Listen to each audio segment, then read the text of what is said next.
and get it started. We're right on time at 2:30.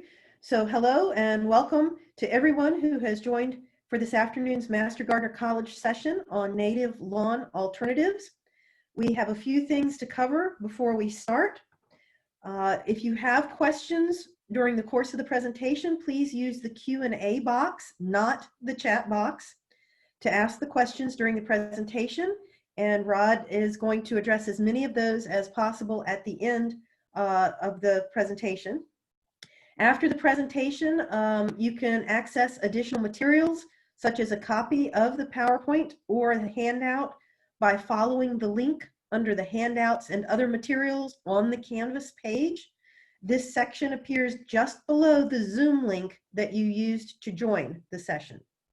If something happens during the session with the Zoom technology, because again, this is the first time through for all of us on this, on both sides, and you aren't able to listen in or watch the session, it is being recorded and will be available for viewing on the Canvas site within 72 hours. So this is true of all of the sessions for Master Gardener College. There's also going to be closed captioning available for the recorded sessions within 7 days. So if for some reason something doesn't go right today, never fear, it's being recorded and you can access it at a later time, because we don't want to lose all of this valuable information. So at this time, I'd like to welcome our speaker for this afternoon, Mr. Rod Simmons. Rod is a plant ecologist who has worked extensively in the fields of natural resource management and ecological restoration for over 25 years. He is a member of the Virginia Botanical Associates and works closely with Virginia and Maryland Natural Heritage programs. He is a member and past president of the Botanical Society of Washington, a past president of the Maryland Native Plant Society, and serves on the boards of the Maryland and Virginia Native Plant Societies. He is a regular field trip leader for all of these organizations. He is also and currently the natural resource manager and plant ecologist for the city of Alexandria, Virginia. Welcome, Rod. We're looking forward to your presentation. Thank you. And thanks everyone for joining us today. This is an interesting topic that I've presented a few times before, not too many years ago, with following Doug Tallamy on Virginia Department of Game and Inland Fisheries Wildlife Habitat Conference in Central Virginia there. It seemed to be a topic of interest in a lot of ways. Of course, it's been going on for quite a while now. We can advance to the next frame if you would, please. Thanks, Lori.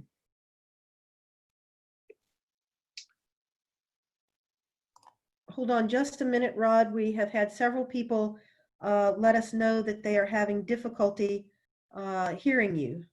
Okay. Okay. Right. So the recommendation is, if you're having trouble hearing, in the bottom right corner of your screen, you should have your microphone information to test it or to see turning your volume up. Okay. It looks like there's only a handful of people. So if the majority of people are listening and hearing things, then it has to be something on those individual attendees' computers. All right, so, all right. Okay, thank you. All right, so I will then go ahead and page down and advance. Multitasking at its best, right? All right, page down. And that didn't work. All right, there we go. So the second slide. Thank you. Perfect. Thank you. This native alternative lawns. Lawns, of course, are not natural, but there are a lot of semi-natural grasslands and natural grasslands in the eastern United States and the Atlantic region. Of many different types, upland, lowland, wetland, marsh, and every variety in between. this presentation is departing from basically the low maintenance no-mow, the so-called no-mow type lawn that preserves and features native biodiversity, as opposed to destroying it and favoring a monoculture of an artificial turf and grass. And years ago, maybe 20 years ago, we can see this on this frame here, the book Redesigning the American Lawn by Borman and others, Yale University, Redesigning American Lawn. That was really it was a really good landmark work that was really a call to not to maintain one's lawns with fertilizers, chemicals, and mowing, just to sort of let it go and then eventually succeed back into a forested habitat. A lot of lawns and grasslands, grassy areas are loaded with weeds, and the problem with that is that a lot of those weeds are free to grow and cause problems, like Dutch white clover and all these other things like that. So English ivy and whatever, all the stuff that's in the grass that's being currently mowed down for most lawns. So this presentation really tries to focus on the kinds of doable natural lawn landscapes that can be achieved. A lot of people already have these in their properties. If your property is under trees, you've got like a savanna type grass turf, and so with wildflowers. So we'll see lots of examples of that. The other thing about this presentation, there are a couple text-heavy slides, like this one here. I put those in because you really can't cover all this stuff in a presentation. And I intend a lot of these, my presentations to be sort of archival material, so that you have it, the PDF of this, and you can always pull it back and refer to it if you like, rather than trying to remember something that somebody said. So that's why there's a couple text-heavy slides, just to make it easy. The native lawns and savanna-like glades are very low maintenance, require very little maintenance, maybe one or two annual mowings. They're never fertilized and chemically treated, of course, and they're a refugia for a lot of native light-demanding species that are in the seed bank naturally there, or ones that might be brought in through succession. And you find a lot of bryophytes, mosses and lichens, and fungi, and then wildlife that need these conditions, the light. Most of these are under the oak and oak hickory remnants that we have. That's the dominant community type in the uplands in Virginia, in the region.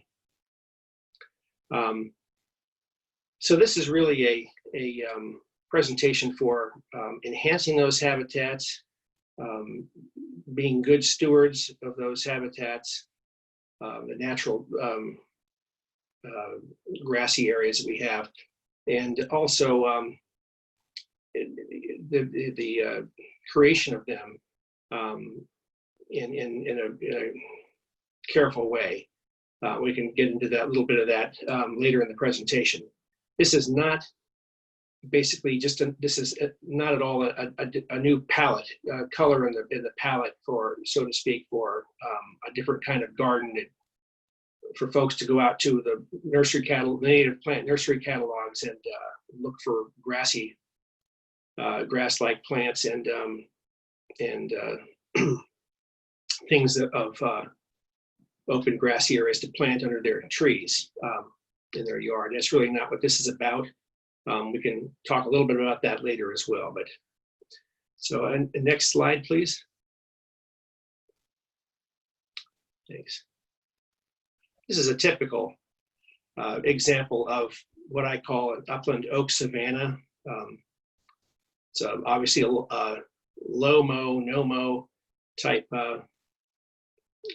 largely turf of grass-like plants. If you've got the main grass in these communities throughout, and this is throughout Virginia, would be the poverty oak grass. In the mountains, you get another kind of poverty oak grass, just a very similar species, but it's the one you get up in the Alleghenies. But most of it's the Anthonia spicata, the poverty oak grass, and that's mixed with intermixed with different kinds of low sedges that some of them look very grass-like, and that's really like Carex umbellata would be a good example. But there's lots of other ones as well. Diminutive native plants. There's a whole host of those. We will look at a list of them, but there are some of the dry soil loving violets. There's the flaxes. There's all kinds of things that grow. And then you have mosses and the crustose lichens in some cases if it's a little drier and acidic. These are really great habitats. They're beautiful, but they're also virtually no maintenance at all. Nothing's required. Usually in a landscape like this, I shred the leaves in fall. I try to leave as much of the oak leaves to replenish the soil as I can. I don't rake them or get them or remove them from the ground. I shred them up, and by spring they're completely almost completely absorbed broken into the organic horizon of the upper of the forest floor. They don't smother anything, and they're important for restoring the organic living soil horizon. So this is a typical example. This is a high terrace in City of Alexandria area. And this is just nature's gift. None of this was planted. It's just what naturally grows in an area where obviously the forest understory had been cleared, all the shrubs. This would have probably been this is an oak hickory forest, so this would have been a diverse, a lot of taller native grasses and wildflowers in here with a diverse shrub and understory, a lot of dogwood and stuff like that. All that's been removed, except for the larger canopy trees and a few smaller understory trees left around, but mostly canopy, and then the forest floor, or the what we're calling a native lawn. And this is what, and it's very sustainable. It doesn't require any seeding or anything really to keep it functioning and thriving. Next, please. Next slide.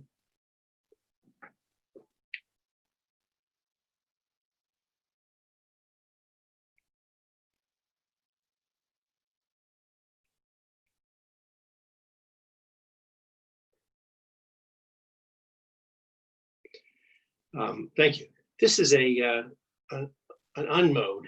The previous slide was the person mows that a few times a year. This slide here is in a city park, and it's an oak heath forest. And this is a large glade formed exactly the same way as the previous slide was formed, but an area that was past cleared in part, selectively cleared. And this is a large glade. I call these woodland glades of a low sedge, perennial sedge, Emmons' sedge, Carex albicans varumunsii, and poverty oak grass. And of course, we don't mow natural area parks. So this is the maximum height of this plant. And so you can see why they call it no-mow and low maintenance. This is one of the many carices or plants of the genus Carex that that are common to these habitats. Next, please. Thanks.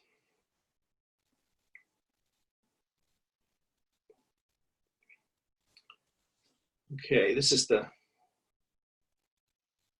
text-heavy slides. This is one of the reasons why it's important to try to implement these native lawns, so-called native lawns. Negative effects of traditional lawn establishment and maintenance. We all know these things. Some of it may not be intuitive. For instance, fertilizers really are should only be used for agricultural lands and products. They should not be used for a home property, whether it's got native remnant trees or forest, or it's just completely out in the open with just sod. Don't need fertilizers, and fertilizers and lime are what we call nutrient loading, and they feed the pathogens that attack native vegetation and trees, but they also cause and bring invasive, non-native invasive plants, which also thrive in areas where the soil chemistry has changed and have been altered, and has been eutrophied. Pesticides, obviously, for sure, are just what they say. They're deadly, and their effect is to kill flora and fauna, and whether it be a herbicide or a pesticide, the same thing, and they destroy the soil microorganisms, the mycorrhiza of fungi, and the vegetation themselves. Plus, it's very unhealthy for humans and everyone else to live in such an environment. So it's best not to use those for many, many reasons. They're not necessary. Another thing you don't want to use is leaf compost. I'm talking about the municipal stuff, that leaf mold that's the jurisdiction will vacuum up from the streets edges, from the curbs, with all kinds of weeds and garbage and plastics and stuff in there, grind it all up, and then they put it back. That stuff is really only good for vegetable gardens and agriculture. Again, it's not. It should not be used in the home landscape for the aforementioned reasons. Certainly, the same thing with cow manure or other manures. That's used for agriculture, vegetable gardens, and traditional lawns, but not for natural areas, including native lawn alternatives, habitats. Again, you don't want to overseed these natural sites with commercial turf grass mixes or wildflower mixes. That's most of the time they don't take, but the generally anyway, certainly the wildflowers don't, but they don't, obviously that's pollution to counterproductive to what we're trying to achieve here. And then, of course, no disturbance of the soil in the form of tilling or soil amendments are recommended. No mechanical disturbance.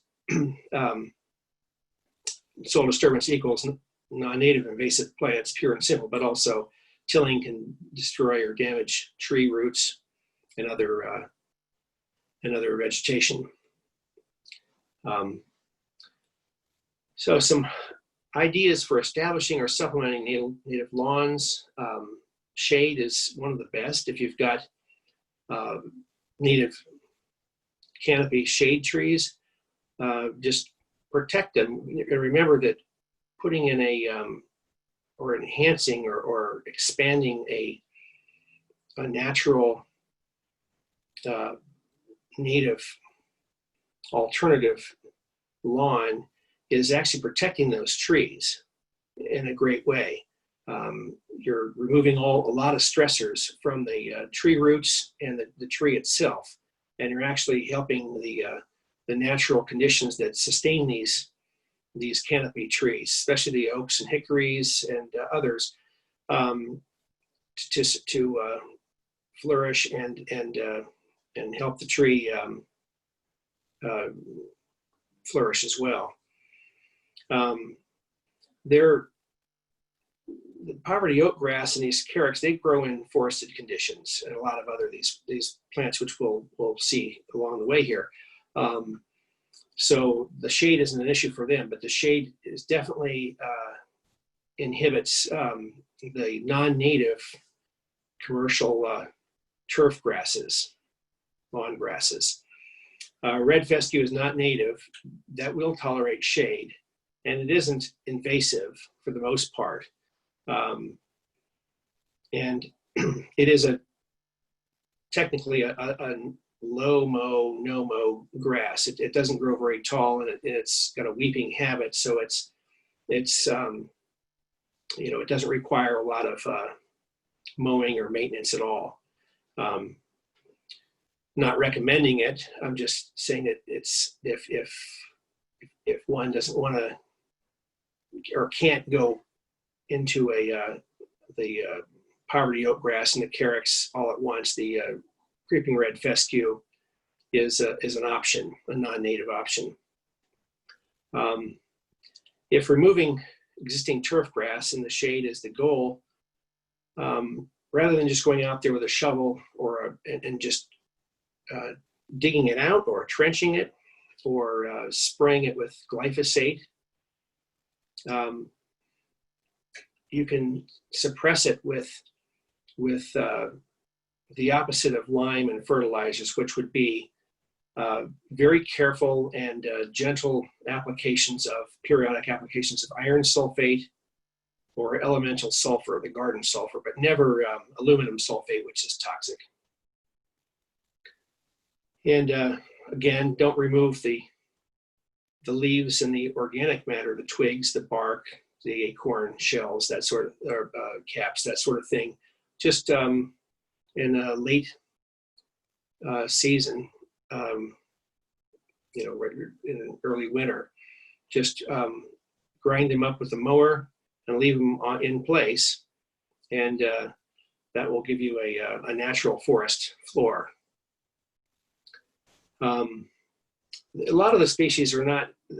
The other problem with native plant nurseries and catalogs and trying to obtain some species, including hard to get ones, is that a lot of the nurseries are not restoration grade, what I call ecological restoration grade nurseries. They're really for the home gardener, which is great.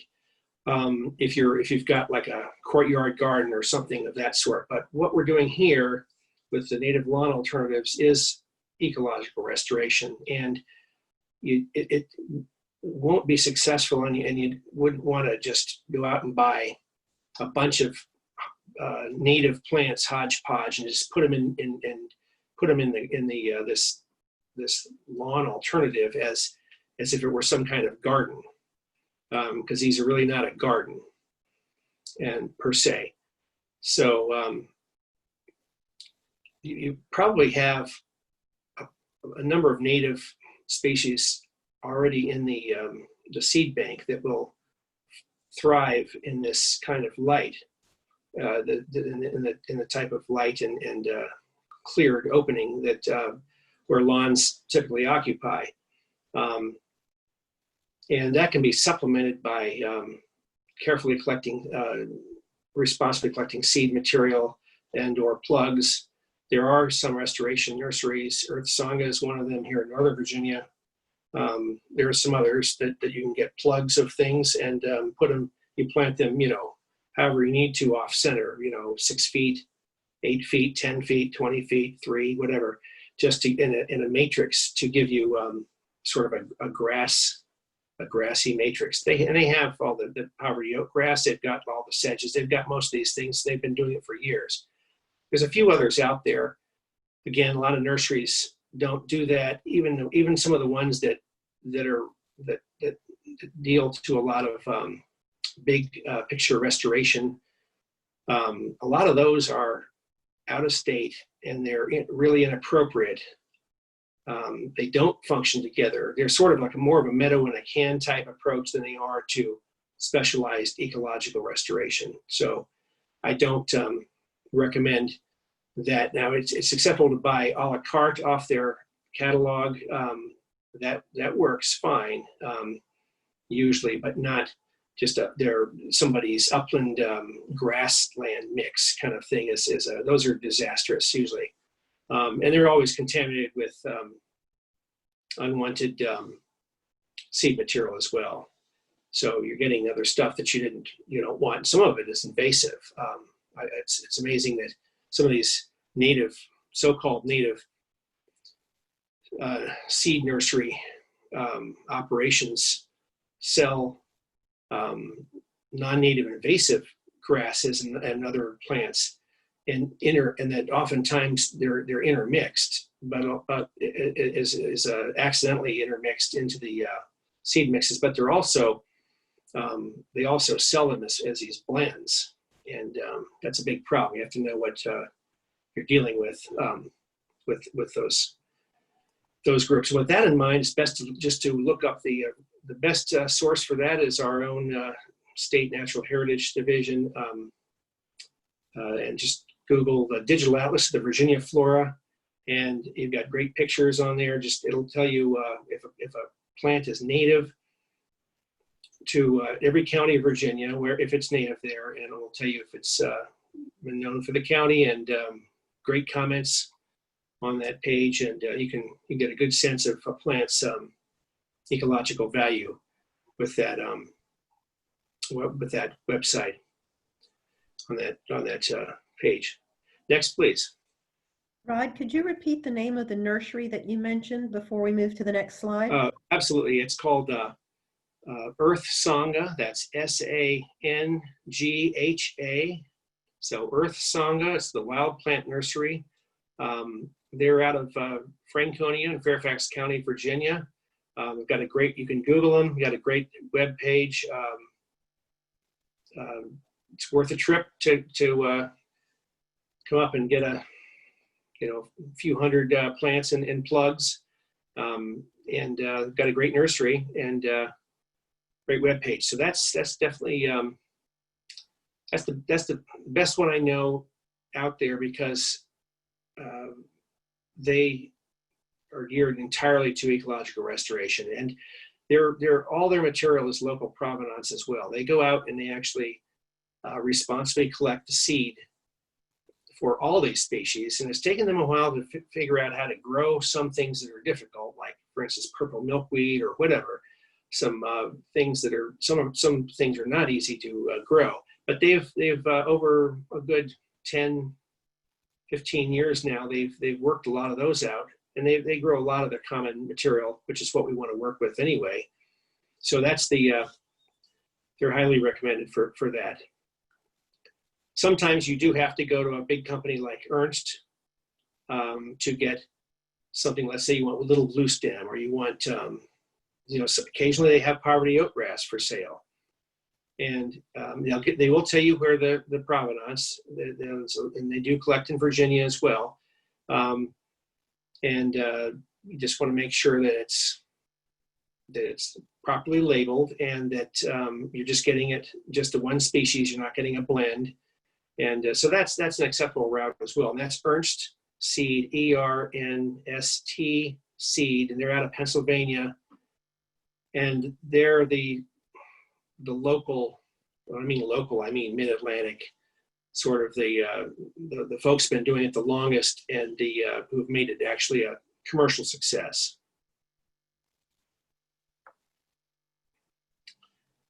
But they're nowhere near as exacting as Earth Sangha. And so here we have this goofy dog outside barking at the mailman. Sorry. This is a really nice oak savanna. This is a Arlington County Park that a lot of people would, just love the open turf here. Native. This is all native, and beautiful grove of all oaks. This is a oak heath. Was an oak heath forest long ago, and it's obviously been past cleared, never farmed. These areas were not, no farming here or agriculture of any kind. At best, upland pasture back in the centuries ago. And the shade, as I said, with the canopy trees has caused only the low plant material to grow. Really, the taller stuff, the herbaceous taller stuff just cannot grow in this kind of shaded environment. This is a sort of a unique feature because it's a park that's cherished, but it's really a no-mow native alternative lawn park, and that's the feature. The feature, and so that makes it really interesting. As you probably noticed, these things, a lot of them look just alike, and they all have the same kinds of flora. This is Northern Virginia, but you'll find this in other parts of the state as well. Next, please.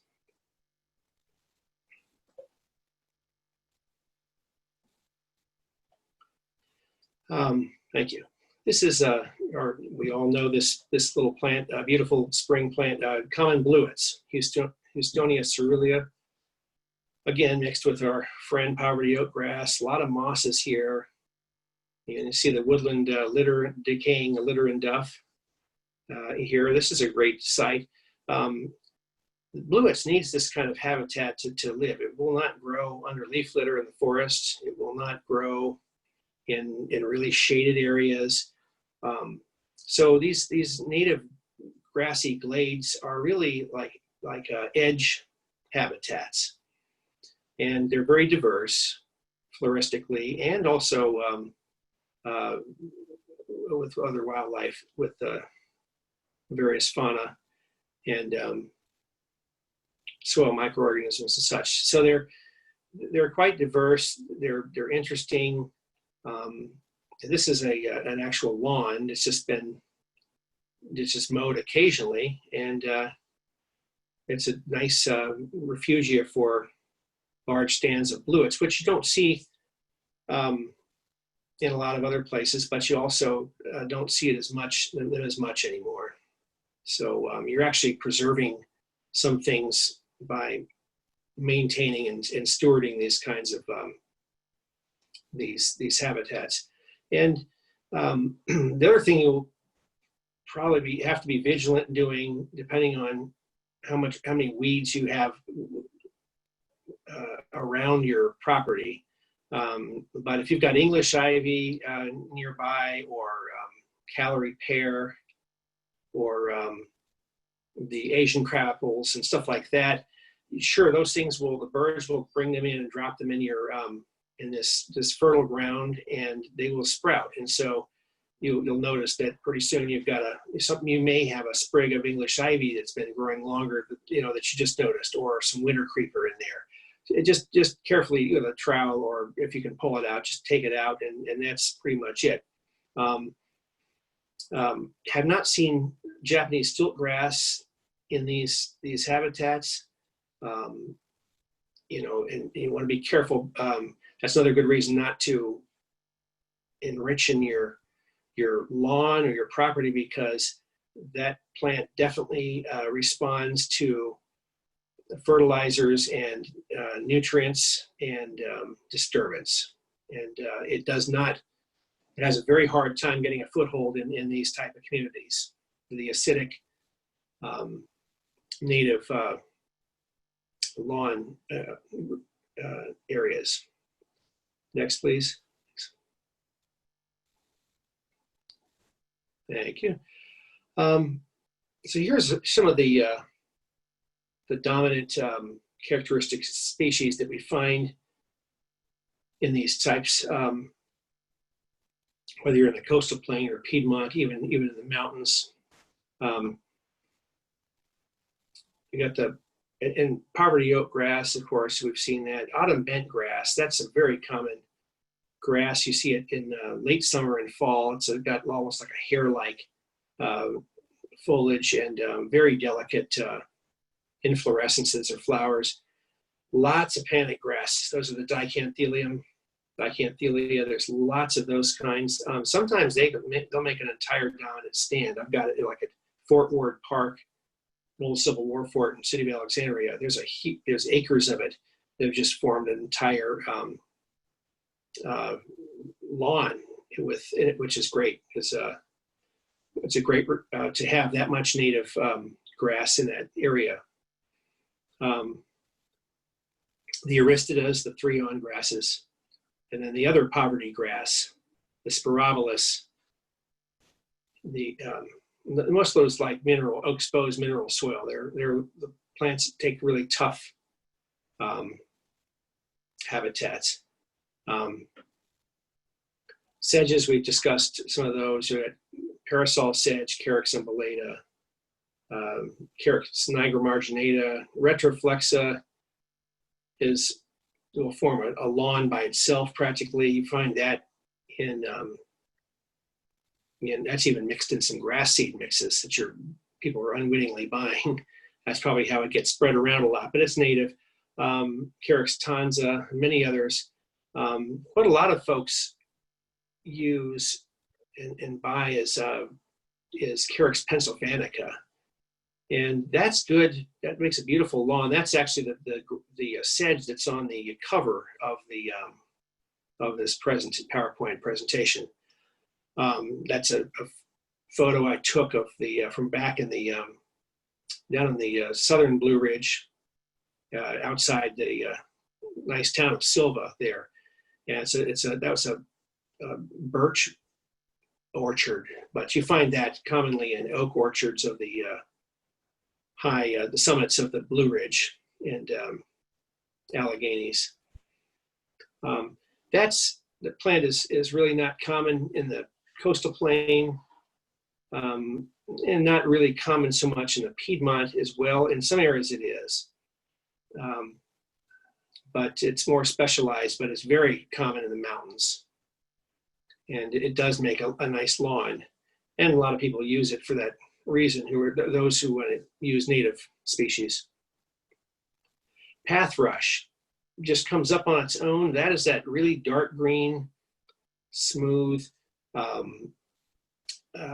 low, grass-like plant that grows right along the edges of the path. It's very well named, both its common name, path rush, and also its scientific name, Juncus tenuis. Tenuis meaning it's strongly attached or gripping the ground, and it certainly does. Really doesn't pull out of you can't pull it out of the ground. It's like it's attached to the ground. Great native plant, and it grows in thick stands. It likes areas, it dominates a disturbed edge of a path. Otherwise, it's just intermixed in a lawn. It will not turn into a turf, generally. Only along a path or in a swale where it can dominate. But it just, when other plants are mixed around, it doesn't really, it's more scattered. Next, please.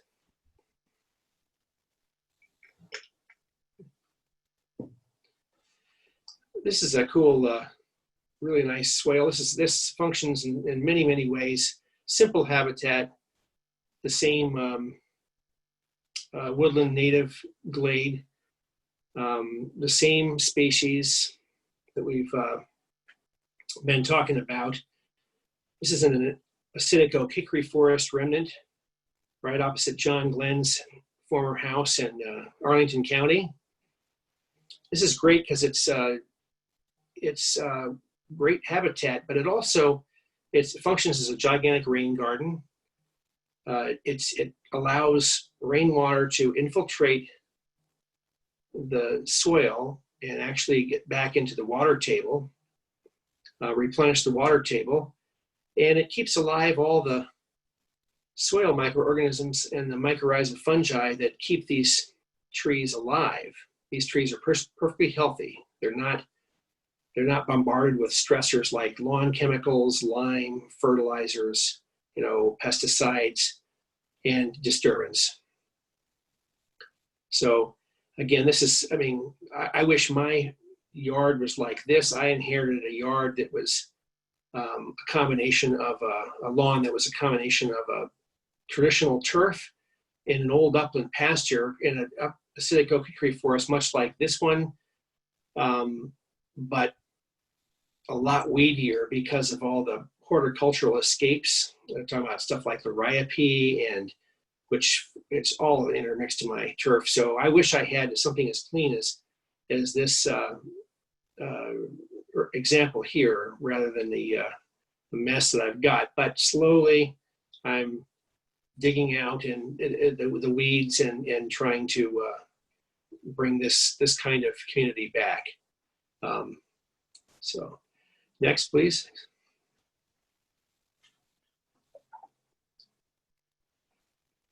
Wildflowers. These are all the diminutive wildflowers that grow in these sites. The yellow stargrass, great. You can get, once they get to their liking, you can get hundreds of those stems of those plants. It's a great species. The trailing bush clovers are great. They're legumes. Either procumbens, the smooth or the hairy one. The smooth is repens and the hairier is procumbens. Those are great, beautiful plants. Ground covers. These ground covers are not like English ivy. There is no analog to non-native invasive English ivy or these other plants like pachysandra and winter creeper and such. Those are, the analog to them is leaf litter and in the forest. And then if you're dealing with a native meadowy area or a woodland glade, then you have these plants are almost always intermixed. The pussy toes, Antenaria species, those things will make nice colonies, but they also, when they grow with these other plants, they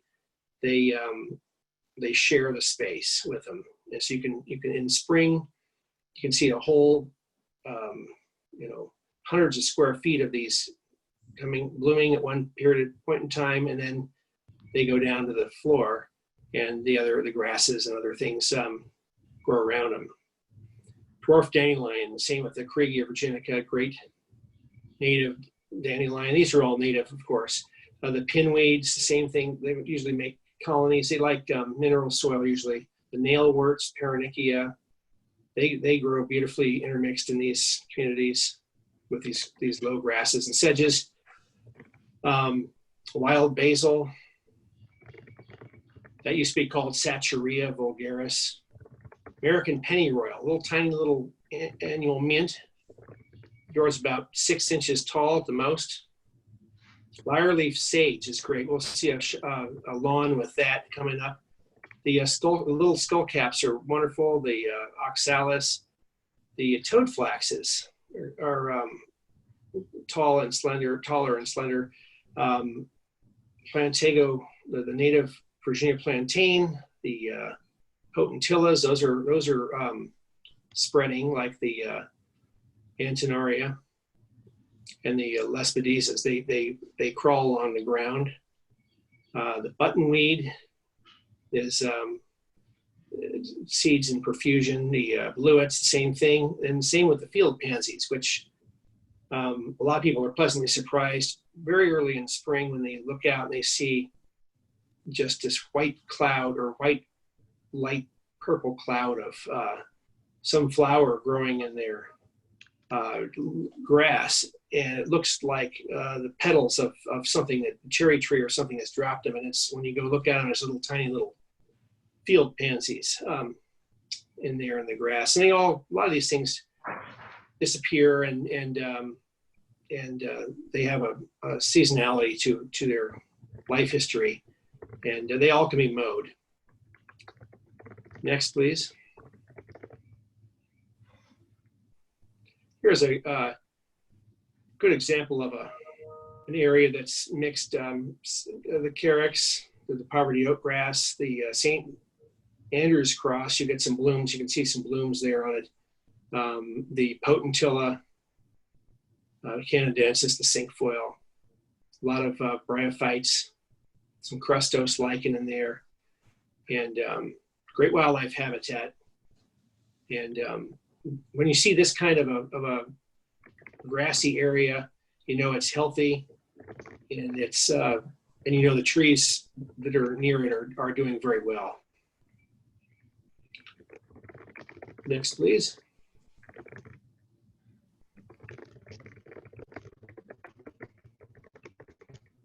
Here's the lyre-leaf sage. This is a infrequently mowed stream-side meadow or lawn, because nothing here is there are no tall grasses in here for the most part. And lyre-leaf sage, you know, is if it's allowed to, it will. It's a broadleaf herbaceous, native herbaceous plant in the mint family, but just wonderful pollinator plant. Beautiful foliage, and great plant to have mixed in. I have a lot of this in my property, and it the broad leaves actually help kill off artificial or non-native turf grass. So it's good for that, for weed control. Next, please.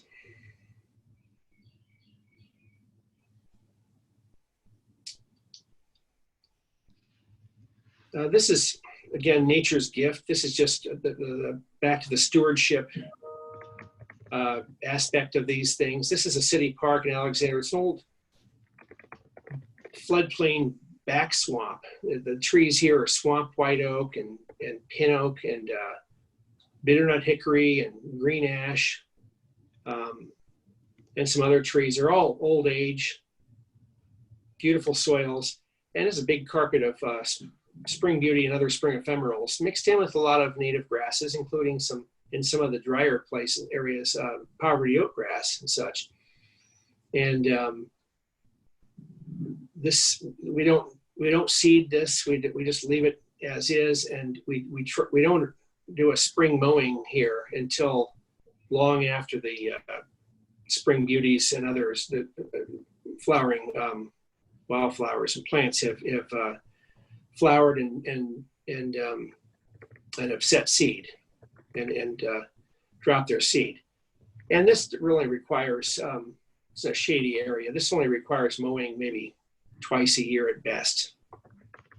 So that's really the best management practice on a lot of these sites. Depending on how neat you want it to be, you can mow them just one time a year, because you probably do want to grind up some of the leaves so it doesn't turn back into a forested area. But you don't need to do it much beyond that. Sometimes on some of the more fertile areas like these bottomlands, one might want to come back and mow it like in late April or whatever, or May, and leave it at that. Next, please.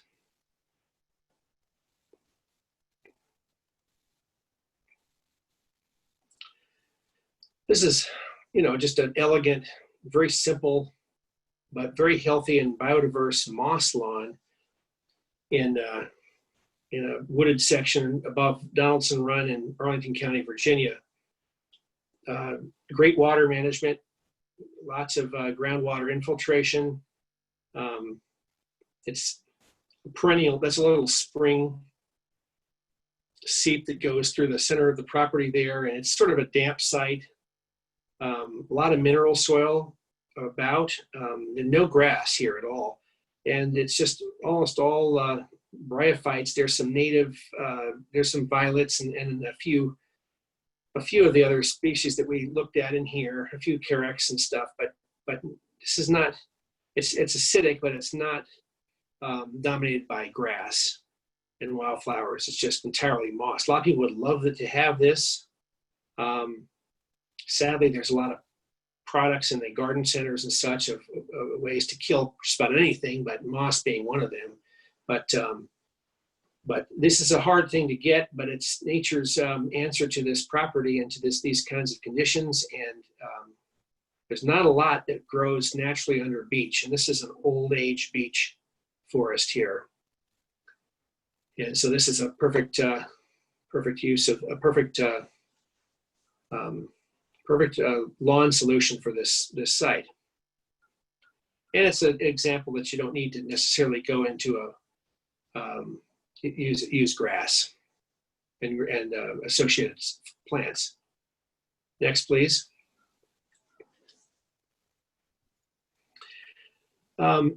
This is a great primer by Richard Murray, the arborist and the tree biology notebook author. It's a great book.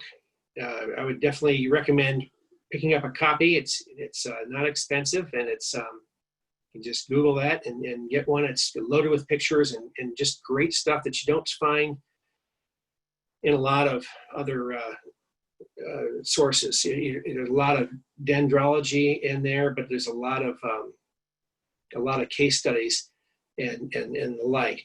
This is basically saying the same thing we've been talking about throughout this presentation, but from the perspective of preserving trees and what what our oaks, hickories, beech, pine, and many other of our canopy hardwoods need to survive and to flourish, and to combat stressors like climate change. And these, for the past 25 years, we've broken every heat record, or set every heat record.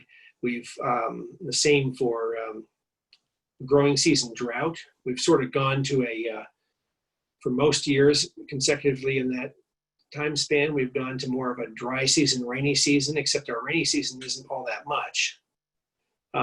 So it's more like the climate of parts of Texas or someplace that has a kind of or Mexico that has more of a dry season, rainy season.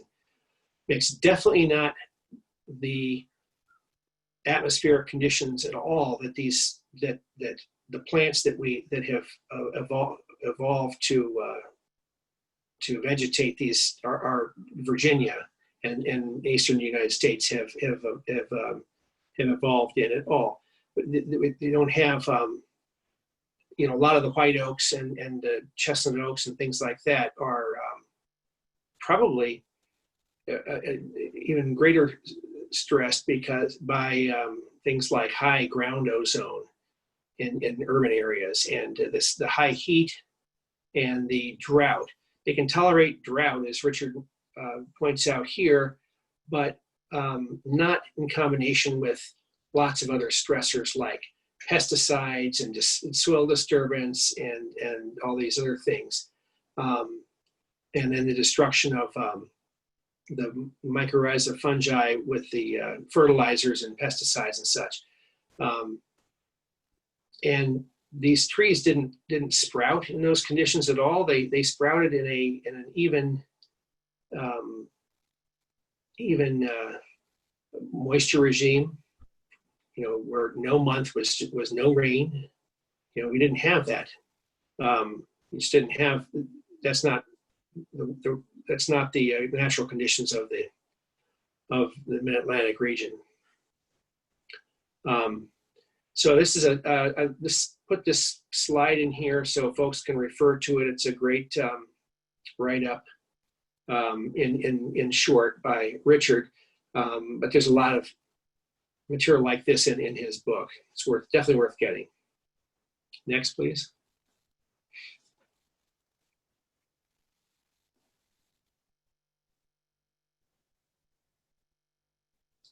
Next slide, thanks.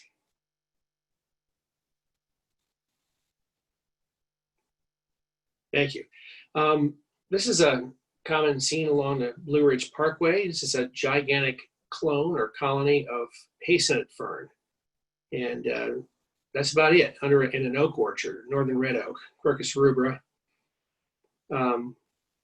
very, very simple, but very healthy and a natural community. And it's just an example that one doesn't need to necessarily use in their property. They don't necessarily need to use grassy areas. If they don't have a suitable area for grasses and grass-like plants and their associates, you can choose some other things that give you the same effect. Next, okay. And ferns are one of them. Some folks either inherited this or they've deliberately planted these type plants to get an area that they don't have to maintain with mowers and chemicals. And it's beautiful. This is hay-scented fern, fern that spreads by rhizomes. Okay, so I'm waiting for the next slide to, thank you, to advance here. And this is the same effect. This is what a resident in Arlington County did on a damp slope, steep slope on their property. They just used sensitive fern, which likes moist soils. It'll take sun, and this is in mostly, this is in sun, part shade, and big stand of it, and it makes a nice lawn substitute. Next, please.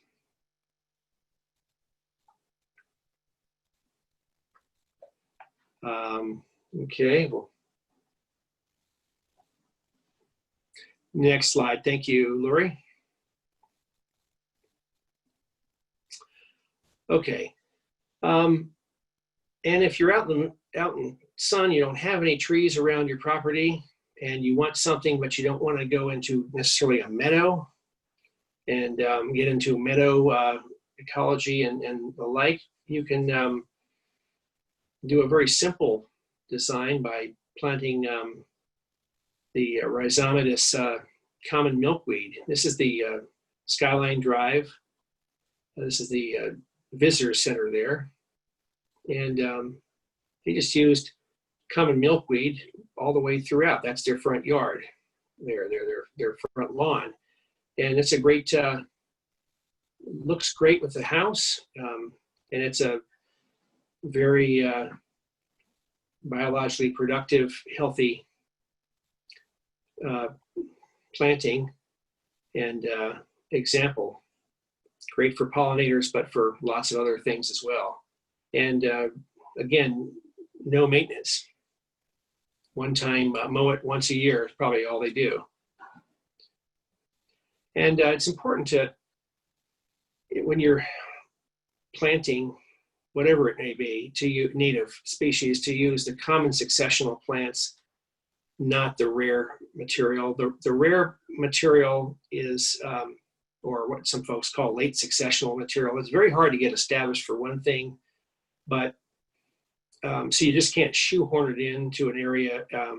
That's really nature's gift in most cases. Sometimes you can foster or help a rare species grow, but you want to leave those for the natural areas. So if you're going to plant something in a home garden, including a natural grassy area, use the common successional species. And that's what this slide is really trying to point out. Next, please.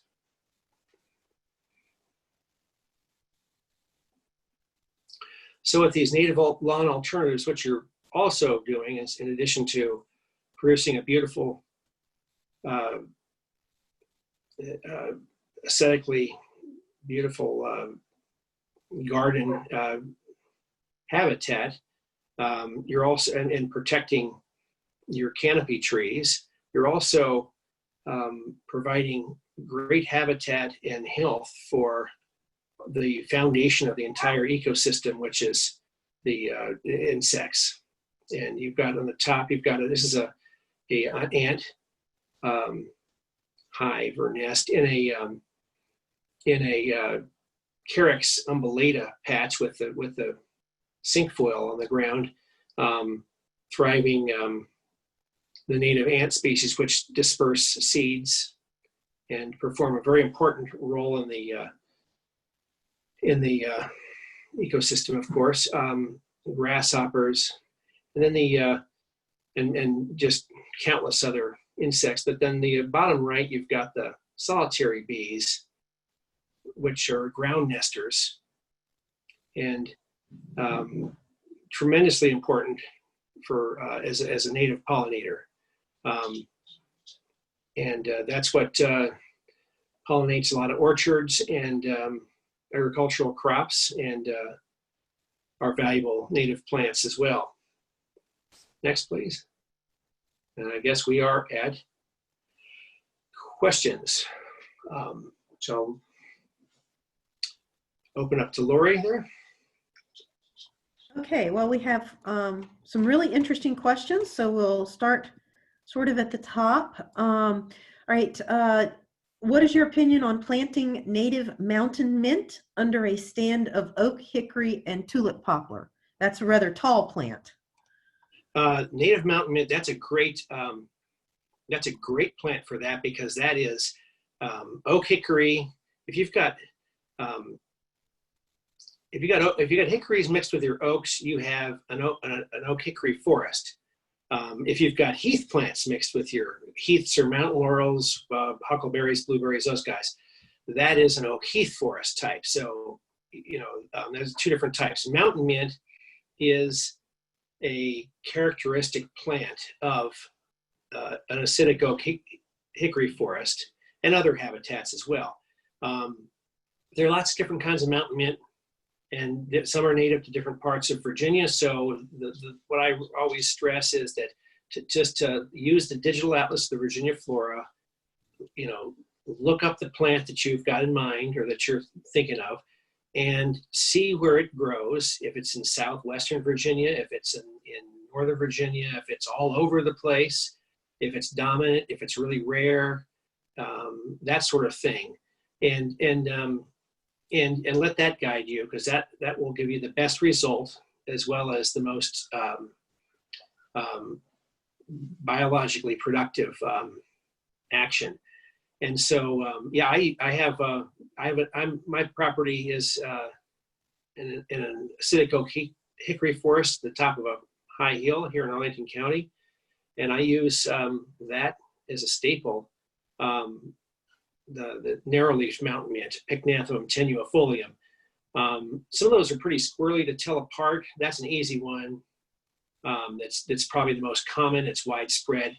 A few of the others there's some complicated taxonomy and such, but and there's ones if you're in the mountains near Blacksburg or wherever, there's definitely some ones that are more appropriate than that species. So you want to make sure you know what's native to your region and to the conditions. But yes, that's a great plant for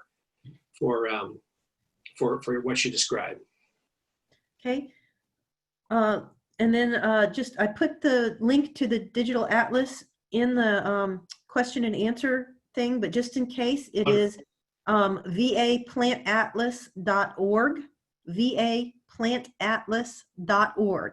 And you can look up the plants by common or scientific name, and then, like you said, see the map of where they are native across the state.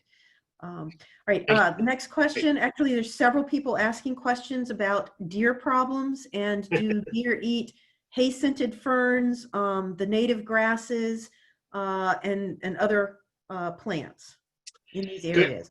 Great question. That's you talk about stressors. That's another huge one. Deer, white-tailed deer hate ferns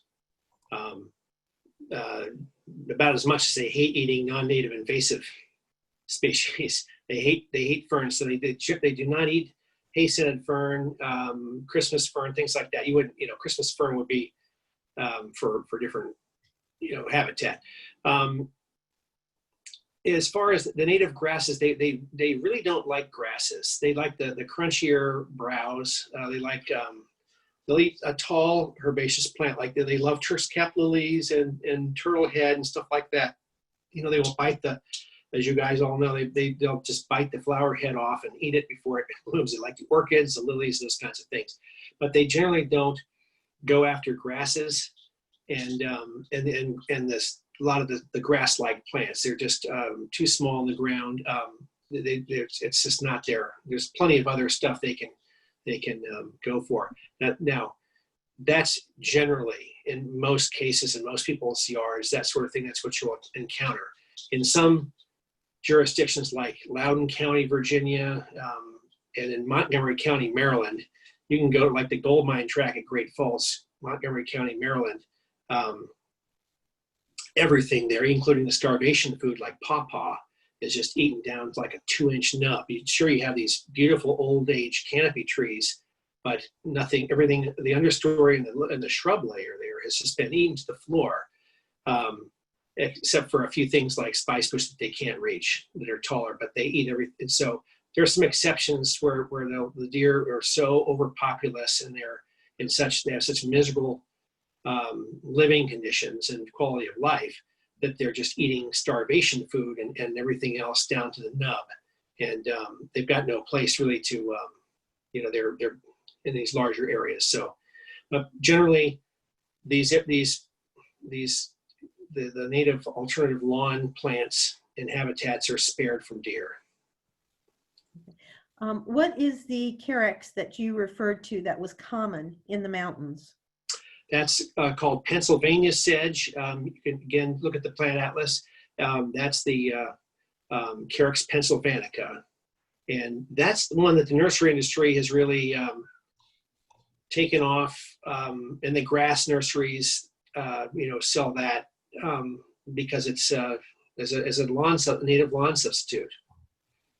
I know Earth Sangha has hundreds of them in plugs right now. Yeah. Okay. Do you aerate under these under the canopies of the trees in these areas? Never. Aeration is soil disturbance, and it damages tree roots. A lot of times, if you look back at a lot of these slides, you don't have to do it, but you'll see that the tree roots are out and have grown out around near the surface. And if you look at Richard Murray's white oak biology frame, you'll see that white oak in particular, but sugar maple and others, beech certainly, they will put out a lot of surface roots that are feeding in that organic horizon. When you come and drag a heavy iron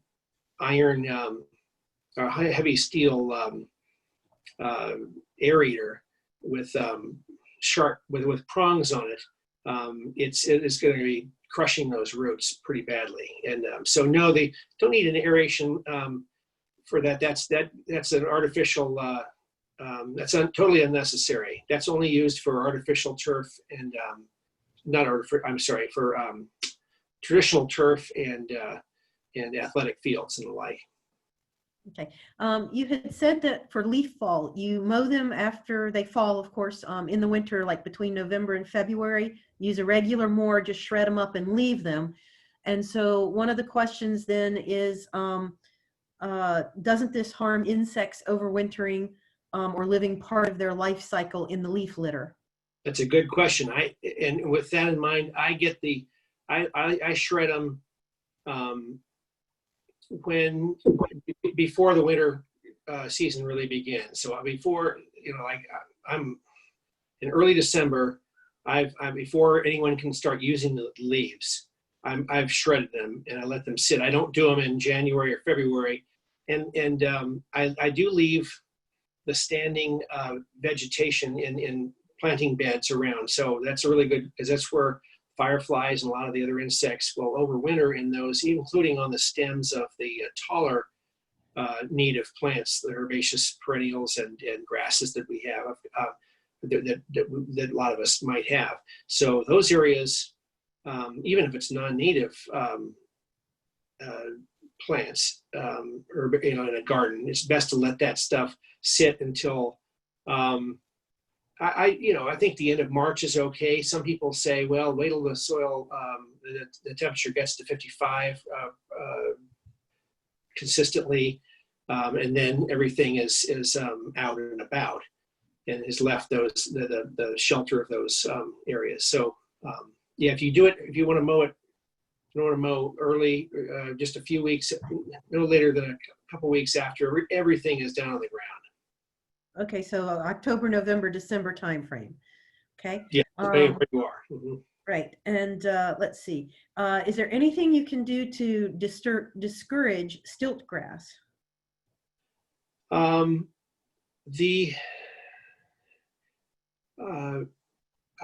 Yeah, you can gently acidify with the iron sulfate or the garden sulfur.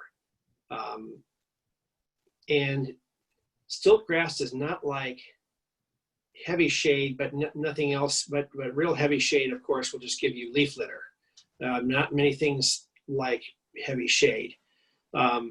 Stilt grass definitely likes sun, even though it grows in areas that get some sun in the woodlands.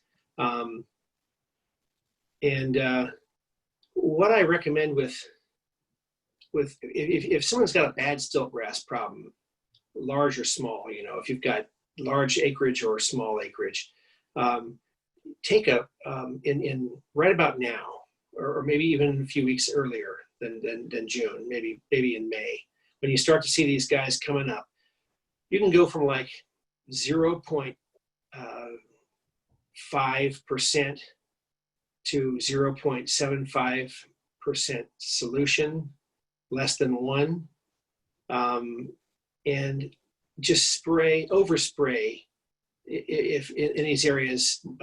Yes, you might singe a little bit some of the native plants that you're trying to grow and that are living there, but you're not going to kill them with that.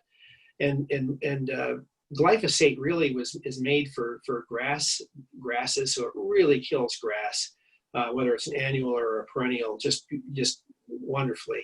So and microstegium is very susceptible to, very sensitive to glyphosate. You want to use rodeo, the aquatic safe surfactantless glyphosate wherever you are, because and then use your own surfactant like Liberate or something like that, because it's not so much the glyphosate, or it's not the glyphosate that in Roundup, Monsanto's Roundup, that is the problem. It's for aquatic life and others. It's the surfactant that they use, so that's one good reason not to use a Monsanto Roundup product, is because you're not using a deadly surfactant. And so would you get equal I guess control using a contact versus like the translocated glyphosate with less potential for off-target injury? Yeah, that's a good question. Translocated. I think in that case, when before things have really grown thickly together, I would use a foliar application on because everything can be seen. A lot of times when these things get really thick, it's just a monoculture of microstegium anyway, but a lot of times you kill off the stuff that's knee-high or higher, and then there's a crop of seedlings that are hiding under there. You have to go back and get some of them again, because they sort of staggered in their growth. Okay. Can you recommend a good resource for identifying Virginia native plants, either photos online or something that also is really good for the native grasses identification? Good question. Well, the digital atlas is great because it's got wonderful photos on there. Gary Fleming, one of the principals of the VBA and the atlas, is a professional photographer, or formerly was. It does great work. So he's tried to. Actually, he's made it a goal of the atlas to actually have diagnostic quality photographs on there for most things. So a few things are just too hard to find or photograph, or too rare. But most things have a picture there, so that's a really good source. And usually it's several pictures, photographs. As far as identifying plants, the Flora Virginia is a great product, and it's being revised as we speak. We'll have an online. They're not going to publish a hard copy again, at least this second round, but they will have that'll be online, and it will be expanded and updated, and the keys. That's a very user-friendly product, I think. There are some illustrations in there. Of course, you can't get a lot of them. There's the illustrated companion to Gleason and Cronquist's Flora manual, botany manual, is superb. Those illustrations in that's probably the very best I've ever seen. They're better than a photograph, actually.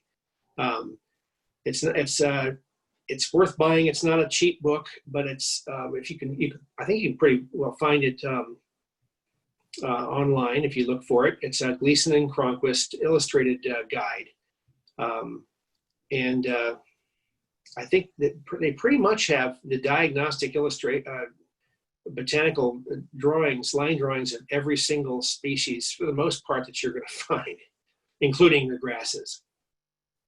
There are two other ones. There's one called Plants of the Chesapeake Bay by Lytton Musselman and David Nepper. And then the other one is Wildflowers and Grasses of Virginia's Coastal Plain by Helen Hamilton. Those are good. Gustavus Hall. So all of those can be easily Googled and would probably have more of the types of plants that you're doing in your presentation. There are also the regional native plant guides that the Department of Environmental Quality has put out. However, those tend to lean towards more of the ornamental plants. Yes. Maybe not so many of the ones that would fit the your topic today. Thank you. Yeah, those are good. I try to stay away from these one size fits all type of approaches, like the Bayscape stuff and the Nova natives and stuff. Those are great, but and for a lot of applications. But you have to know what you're doing there, and then sort of navigate those because there's a lot of stuff in there that's just not native. Right. There's a lot. I mean, a lot of this it should be right plant, right place, and do no harm, and keep it natural, not just, gee, here's another cool native plant you can put in your property, but it's not native, and that sort of thing. The plants that you mentioned, a lot of them today, are they sturdy enough to handle foot traffic? If foot traffic's an issue, then you want to. Some of them are, but a lot of the as I'm sure you well imagine, a lot of the flowering stuff and the stuff with broad leaves can take moderate foot traffic, but certainly not a lot of foot traffic and that sort. So you want to tend to the grasses and the sedges and leave it, go more to the grassy stuff, because that can tolerate the foot traffic well. Not a soccer game, it's not a lot of grasses have a hard time in those conditions, but you don't definitely want to trend more to a grass, a graminoid glade versus one that's got a lot of wildflowers in it.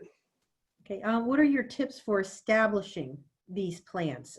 Is it better plugs? Is it more seed? Is it allowing things to come up naturally? What's the best establishment advice? A combination. See, under using I got a large black oak in my front yard. It naturally had a sort of a bare area around the roots.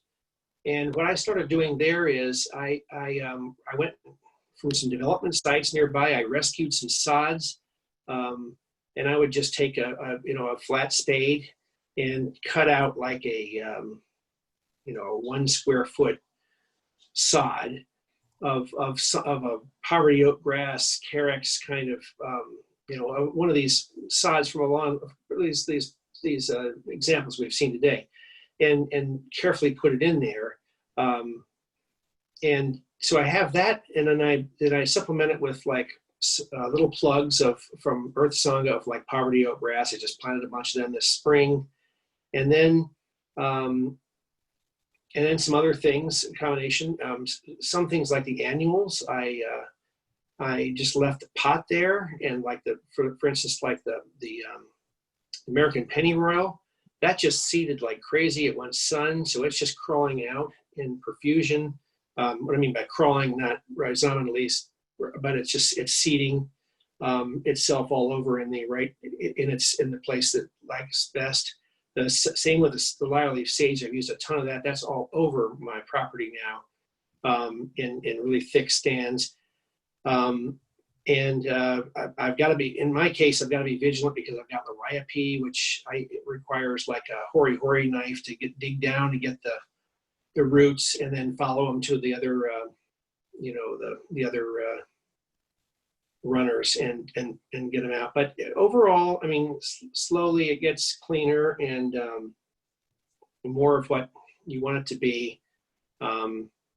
In my case, I've got too many broadleaf wildflowers like Solidago erecta and white wood aster, which I have on a steep slope, which are great there, but they're so successful, they seed everywhere. So I actually dig those out carefully, pot them up, and send them off to other planting sites for folks who are looking to grow those species. What about establishing moss? Moss, there's lots of different ways of doing that. Sometimes a site doesn't grow moss very well. Moss really wants mineral soil, so it will not grow in a humusy area with a lot of organic material. Sometimes you in the forest you'll get pincushion moss and haircat moss in those conditions, but not the ground cover moss that I think that the folks are looking for here.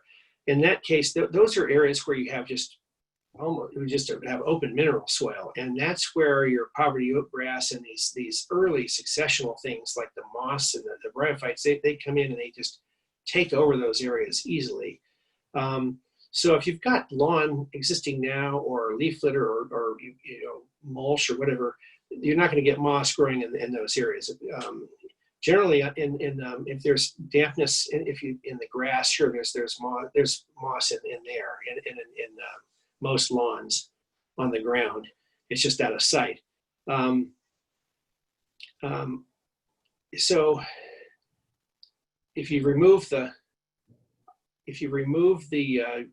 grass or the vegetation in the area just by gently digging it with a trowel or pulling it up, shaking the soil off, keeping it flat, and keeping it open, and pretty soon you'll see mosses starting to grow there. And so that's probably the best way to do it. You can buy these moss kits in the nurseries, garden centers. There are all kinds of species in there. The companies remind me from Canada, so God knows what you're getting. I don't recommend that. Okay. Had one of our attendees recommend the Virginia Department of Conservation and Recreation's Native Plant Finder online, because you can go online and pick your region, and then add additional things like light and moisture levels, and it should generate a list of plants for you. So that's an online tool, Virginia Department of Conservation and Recreation Native Plant Finder tool. Good. Good to know. Yeah, all right, let's see what else is going on here. Let's see. Any recommendations for small urban areas? Yes. Especially areas that have like homeowners associations where there are like height restrictions or things like that. Good question. A lot of those, thanks to folks like Doug Tellamy and all the folks like ourselves that care about keeping things natural and bringing wildlife back into urban areas and enhancing that which remains. A lot of those restrictions are dying by the wayside and are just outmoded and just have been realized to be just draconian and from a different age. So that's a positive trend. I just save this planet and let it go. I wouldn't plant more than you can take care of, because you do need to. If you've got it near a sidewalk, you will have to trim it back. I have to do that several times a year myself because I've got vegetation growing right on the sidewalk. Everybody loves it, but I like to keep it sheared back so that the sidewalk doesn't disappear, and that sort of thing. But yeah, just plant it and work from there. In an urban area, there's lots of different possibilities, whether you've got a courtyard garden, a townhouse, a small property, a large property, whatever. There's all different kinds of things one can do to create habitat, quality native habitat, and one probably has remnants of seed banks and native past vegetation on their property. Not so with infill development, however, which is gentrification and infill development just removes everything from the natural from a site and throws it away and ruins it for the future. So therefore, you have to start with like the early successional landscape. If most of those places are purely out in the open, and so you need to start with things like eastern red cedar and broom sedge and stuff like that, which is cool. Sumacs, those guys, they love that kind of conditions. They could care less about it being a post-construction site. But you're not going to be able to grow an oak forest there anytime soon. Okay. Let's see.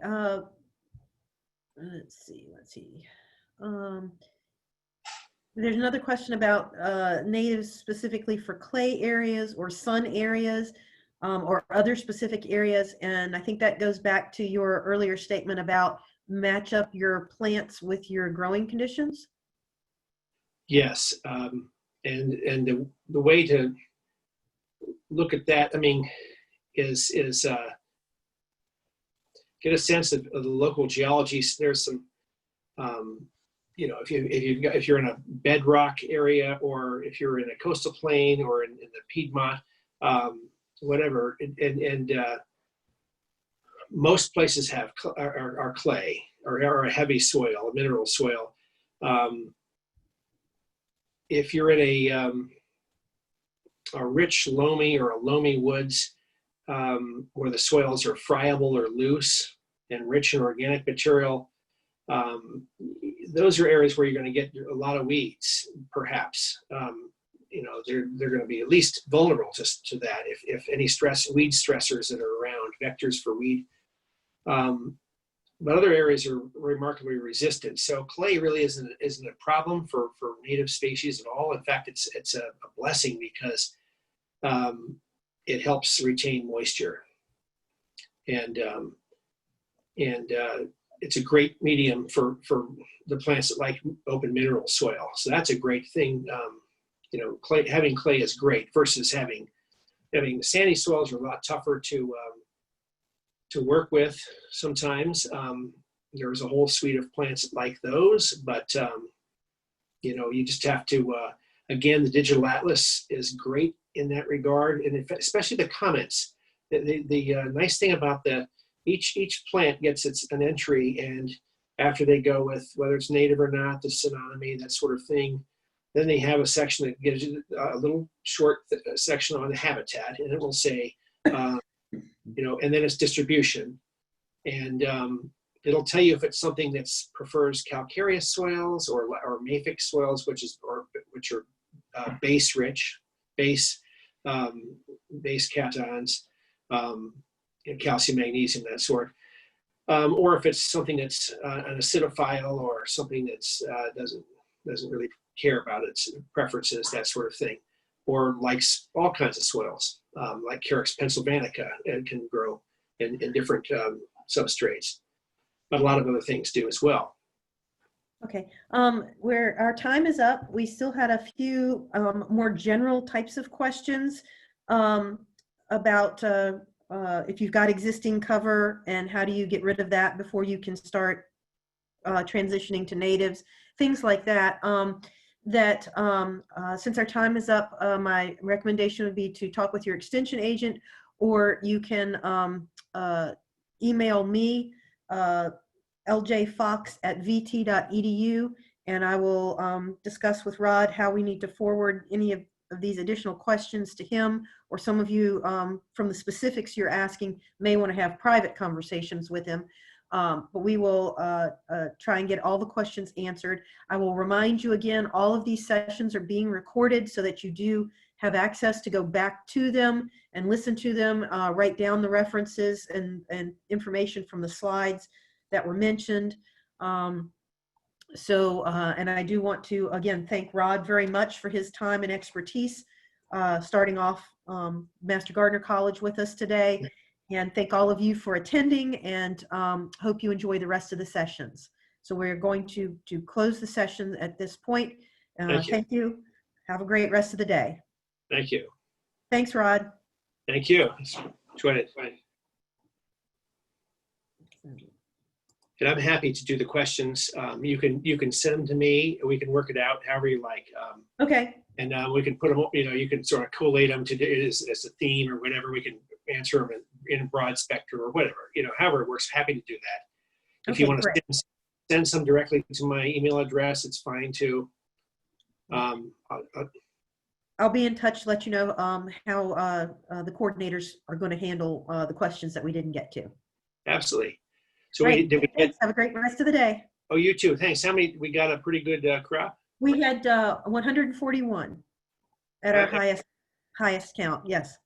It went up from 79, didn't it? Yeah. A little bit. It jumped quickly. And I think most people that got on early that had audio issues were able to get those worked out. So good. Yeah, because you always had some behind the scenes IT support helping those folks. So. Oh, excellent.